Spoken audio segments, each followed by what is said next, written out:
A new study from the University of Otago here in New Zealand recently sent shockwaves through society when it concluded that after analyzing 23 legal and illegal psychoactive drugs, it found that alcohol was the most harmful drug in the country, causing apparently more harm than methamphetamine, which came in at number 2, synthetic cannabis, which came in at number 3, and tobacco, which came in at number 4.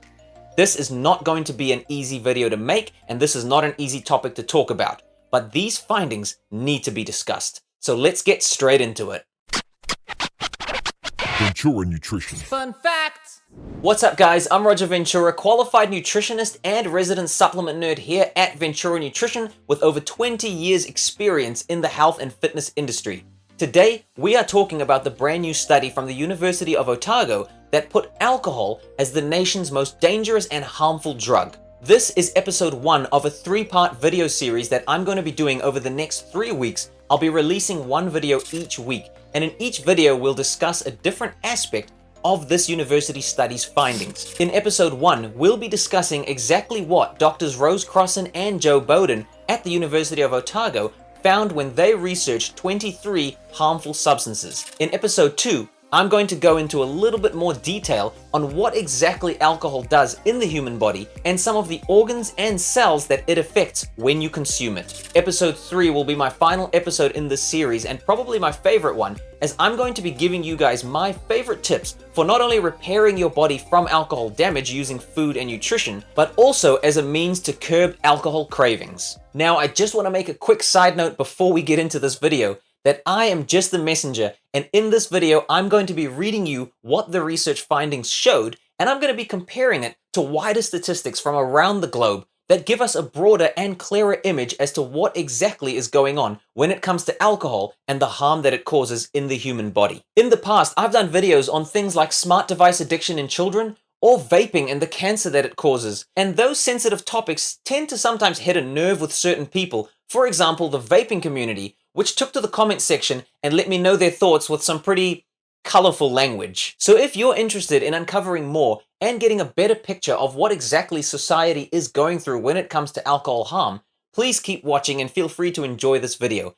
If any of you guys do come across anything I say in this video that you disagree with, you can feel free to let me know in the comments below, and I promise you I will reply to every single one of them. Just keep in mind that I am simply reading the facts and research findings that exist whether we choose to believe them or not. And if you've made it this far into the video past the introduction, thank you guys so much. I appreciate all of you watching. As a child who grew up around alcohol addiction and who spent most of my childhood witnessing alcohol abuse and the psychological disorders associated with it, I felt the need to make a video series like this to shed some light on exactly what alcohol is, what it does to the human body, and what exactly it's doing around the world that our mainstream media may not always discuss. If we're not going to talk about it for us, then let's at least talk about it for our kids and our future generations. Now, the study that was done at the University of Otago was done using 23 substance abuse experts analyzing 23 legal and illegal psychoactive drugs. The study, which was funded by the Health Research Council, involved the panel of experts assigning a score to 23 drugs based on the harm caused to the user,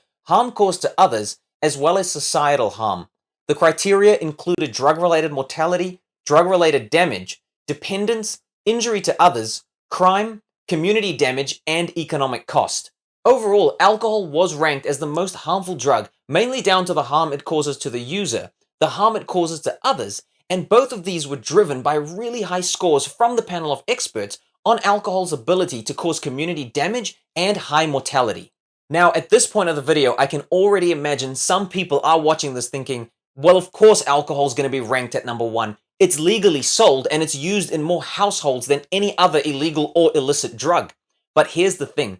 This study was not done on the number of people using the drug, nor was it done on a population basis. The study rather looked at the association of each drug with the harm that it causes and the subsequent damage that follows as a result. Dr. Rose Crossan, who was one of the authors of this study, had the following to say when asked this exact same question. It might challenge people to learn this, but alcohol isn't the most harmful because it's the most widely used drug in Aotearoa, New Zealand. It's rated the most harmful because of its association with a huge number of diseases, cancers, psychological disorders, and other medical conditions. Alcohol also causes more harm to others than those who use it, including families, friends, communities, and wider society. So I imagine at this point, you might be watching this video asking yourself, well, if it's so bad, why not make it illegal? And the legality is a topic that I definitely want to touch on in this video. But just before we do, I want to take a quick look as to what exactly alcohol is and take a look at some of the stats for alcohol harm from around the world.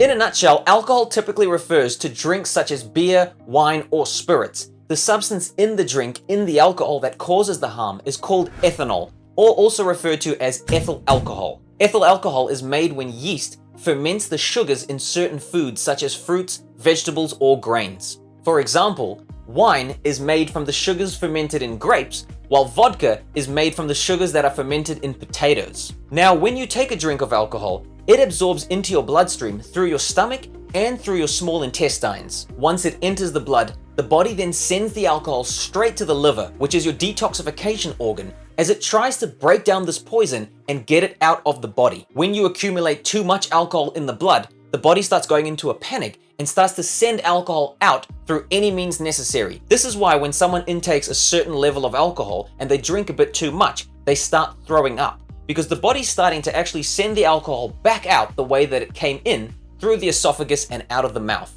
In other words, spewing.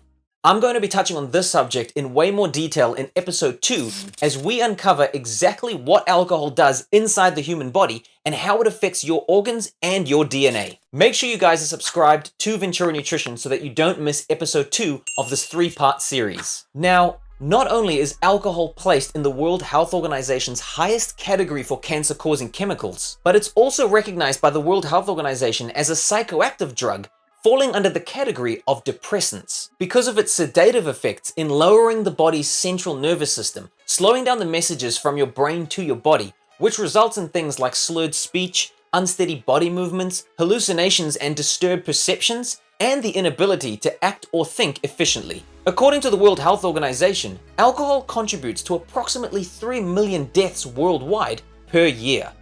3 million deaths. That's about 30 million deaths across the last decade. 30 million deaths.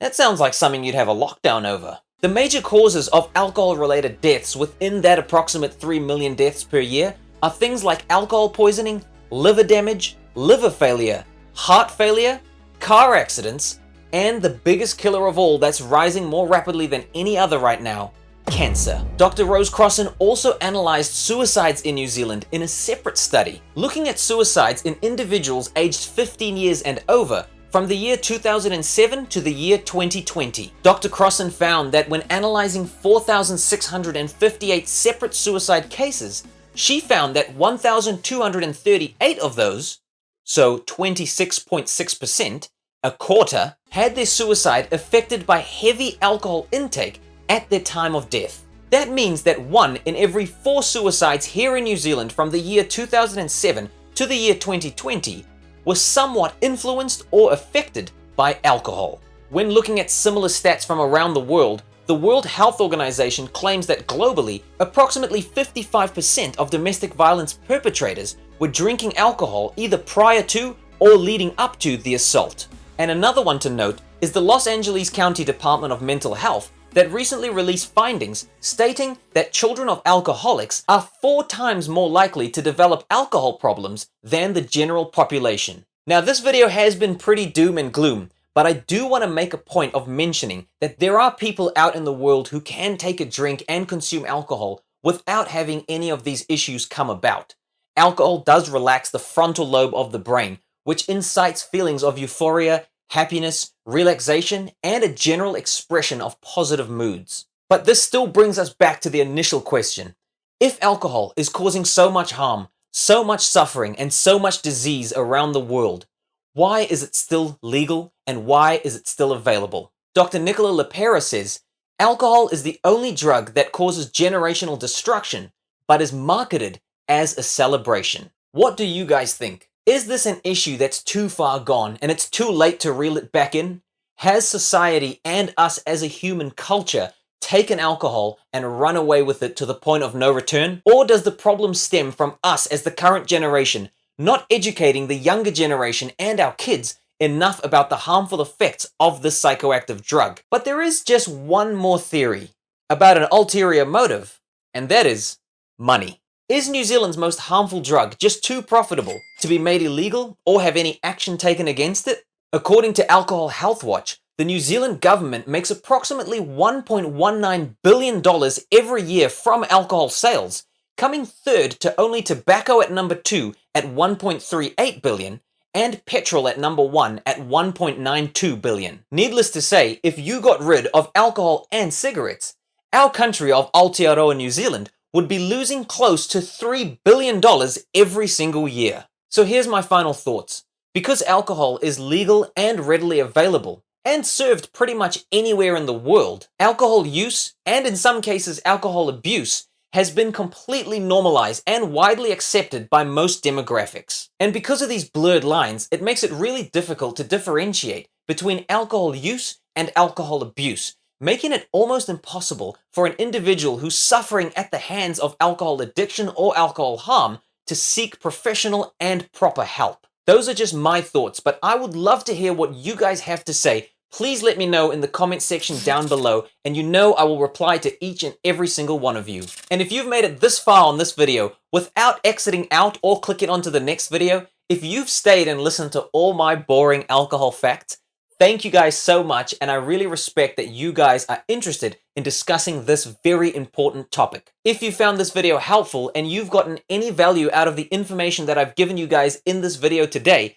please go ahead and like this video, give me a comment down below, and subscribe to Ventura Nutrition, as this is going to be part 1 of a 3-part series on alcohol. In episode 2, I will be going over the damage alcohol does internally to our body, and in episode 3, I will be sharing my best tips and techniques using food and nutrition to repair the damage that alcohol has done and to reduce alcohol cravings naturally. Thank you guys so much for watching, and I'll see you guys in episode 2 of our alcohol fun facts.